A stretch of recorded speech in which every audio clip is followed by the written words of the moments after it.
नमस्कार फ्रेंड्स, मैं आज आपको फिर मालती जोशी जी की एक कहानी अनुभूति का जन्म सुना रही हूँ। तो शुरू करते हैं कहानी अनुभूति का जन्म। मम्मी। लेटे लेटे ही पप्पू ने आवाज़ दी और आंख मूंद कर मम्मी के आने की प्रतीक्षा करता रहा। सुबह सवेरे उठते ही उसका पहला काम होता है मम्मी को आवाज़ देना। उसकी आवाज़ पर मम्मी जहाँ भी होती हैं दौड़ी चली आती हैं और उसे गोद में उठाकर बाथरूम ले जाती हैं। वहीं जाकर वो आंखें खोलता है। गोद तो उसे आज भी उठाया गया, पर उठाने वाले हाथ मम्मी के नहीं थे। उनके नर्म मुलायम हाथों की जगह खुरदरे हाथों से कोई तुलना नहीं थी। उसने धीरे से आंखें खोलकर देखा और उसके होश फाख्ता हो गए। ये तो पापा थे। जी चाहा कि गोद से उतरकर भाग ले।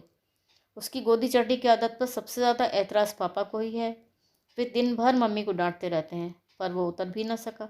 अपनी नन्ही सी जान मुट्ठी में लिए कंधे पर चिपका नींद का नाटक करता रहा। बाथरूम में उसे खड़ा करके पापा उसके छोटे से ब्रश पर पेस्ट निकालने लगे। अपने हाथ से पेस्ट निकालने की इच्छा वो मन में ही दबा गया। ब्रश करते हुए कनखियों से उसने पापा की ओर देखा। वहाँ नाराज़गी के कोई लक्षण नहीं थे। फिर भी चुपचाप मंजन कर लेने में ही उसने अपनी कुशल समझी। रोज़ की तरह महाभारत नहीं मचाया। हाथ मुंह धुलवा कर पापा उसे रसोई में छोड़ गए। तब कहीं उसे चैन आया। बड़ी देर से मन में घुमड़ रहे प्रश्न को अब उसने वाणी दी, मम्मी कहाँ है? पर उसकी बात पूरी होने से पहले ही चाची ने उसके हाथ में बिस्किट का पूरा पैकेट थमा दिया। बिना इसरार या तकरार के इतने सारे बिस्किट एक साथ पाकर कुछ समय के लिए वो अपने प्रश्न भूल गया। उसका बस चलता तो पूरा पैकेट ही ख़त्म करके दम लेता, पर 4-5 खाते ही वो हाँफ गया। दूध भी उससे पूरा न पिया गया और वो बाहर भाग गया।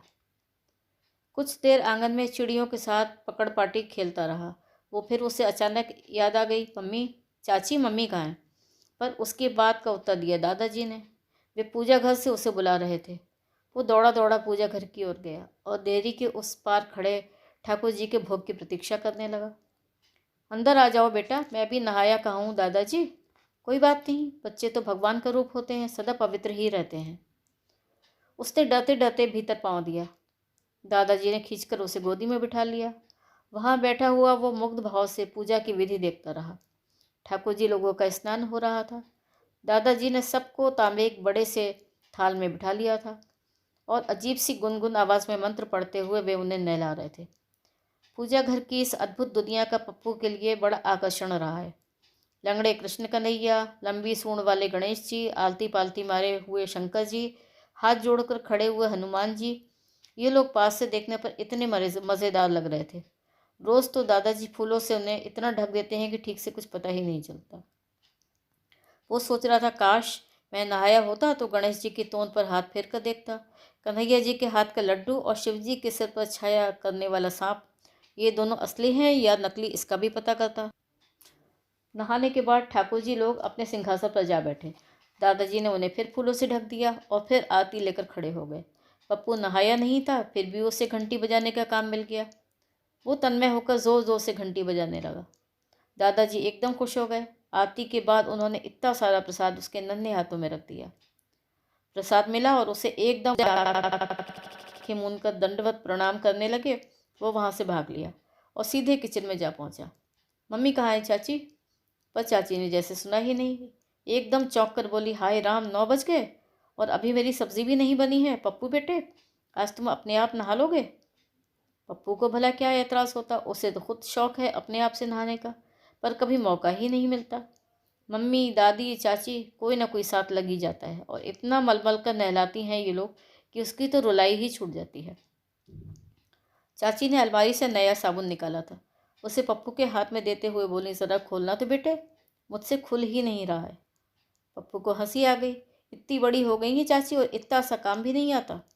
उसे देखते ही देखते गुलाबी टिकिया बरामद कर ली और सुगंधित कागज़ को सूंघता हुआ मुस्कुरा दिया। नए साबुन से पहले पहल कौन नहाएगा? चाची ने टिकिया हवा में उछालते हुए कहा।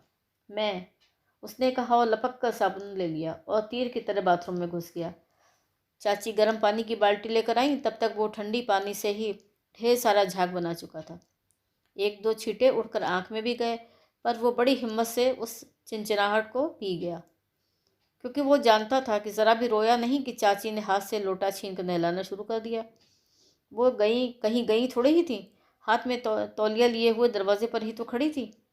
वो देर तक नहाता रहा, पानी उछालता रहा। चाची को भी उसने भिगो दिया, पर वह मंद मंद मुस्कुराती रही। रोज़ की तरह डांट नहीं पड़ी। सचमुच बड़ा मज़े वाला दिन था आज, ज़रा भी डांट नहीं पड़ी। वो थाली में ढेर सारा चावल छोड़कर उठाया था।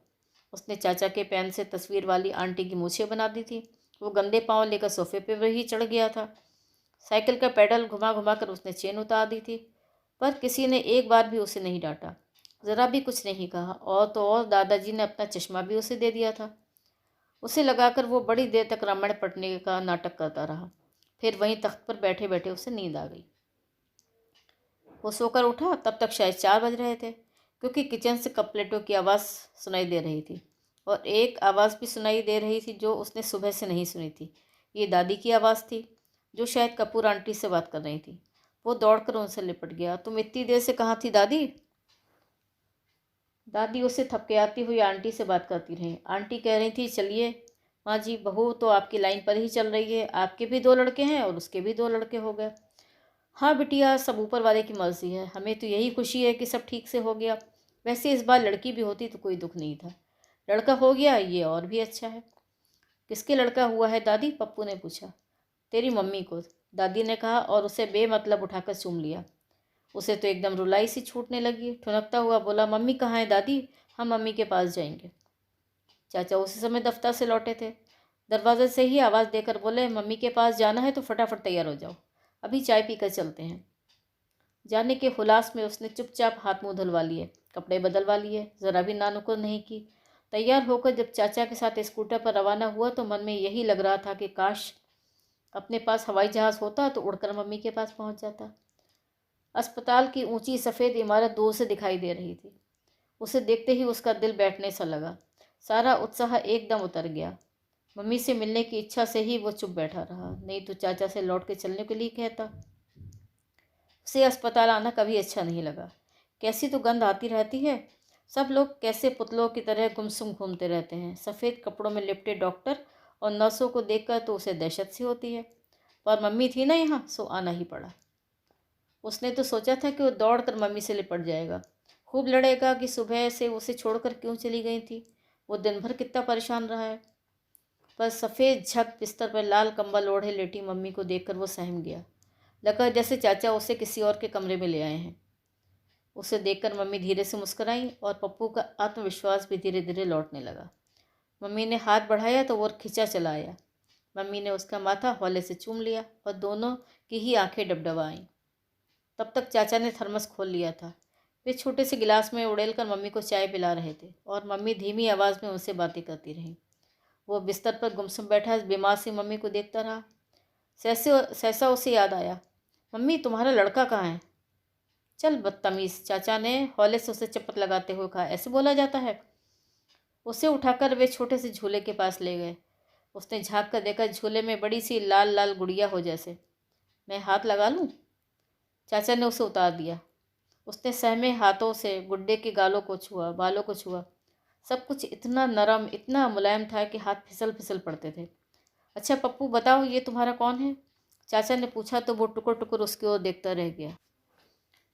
अरे बुद्धूराम, ये तुम्हारा छोटा भाई है। हाँ छोटा भाई, मैं पापा का छोटा भाई हूँ कि नहीं? वैसे ही। वाह, तब तो मज़े हैं, पप्पू ने सोचा। इसका मतलब है वो बड़ा भाई यानी पापा हो गया। अब तो वो भी पापा की तरह रौब मारा करेगा। चाचा पापा से कितना डरते हैं, उनके सामने सिगरेट तक नहीं पीते। ऐसे तो गला फाड़ कर गाते रहेंगे, पर पापा के घर में आते ही चुप हो जाएंगे। दादाजी से तो जब तक लड़ भी लेते हैं, पर पापा के सामने भी बात भी करेंगे तो इतने धीमे से कि बस। उसने सीना फुलाकर झूले की ओर देखा। उसके रौब-दाब से बेखबर छोटा भाई सो रहा था। सिस्टर शायद मम्मी को बुखार नापने के लिए आई थी। उसने पप्पू की ओर देखा तो मम्मी ने बताया, ये बड़ा वाला बाबा है। ओह हाउ स्वीट, सिस्टर ने कहा और हाथ से उसकी चुम्मी ले ली। इतना बुरा लगा पप्पू को, उसने तुरंत अपना गाल पोंछकर झूले की ओर देखा। छोटा भैया नींद में बेसुध सो रहा था। उसने राहत की सांस ली। अच्छा हुआ उसकी ये तौहीन छोटे भैया ने नहीं देखी। भला ये भी कोई बात हुई कि हर कोई उसे गोद में उठाकर प्यार करने लगे। अब वो बच्चा है कोई, अब तो वो बड़ा भाई है, पापा जैसा। उसने निश्चय कर लिया कि अब वो किसी की गोद में नहीं चढ़ेगा। अपने आप ही नहाएगा, अपने आप ही ब्रश करेगा, पूरे एक पलंग पर रात में अकेला ही सोएगा। बच्चों की तरह ढेर के ढेर खिलौने थे उसके पास। अब वो सब छोटे को दे देगा, सिर्फ साइकिल भर अपने पास रखेगा। छोटा बहुत जिद करेगा तो उसे पिछली सीट पर बिठाकर घुमा भी देगा। उसे एकाएक उस नन्हे से भैया पर खूब प्यार आने लगा।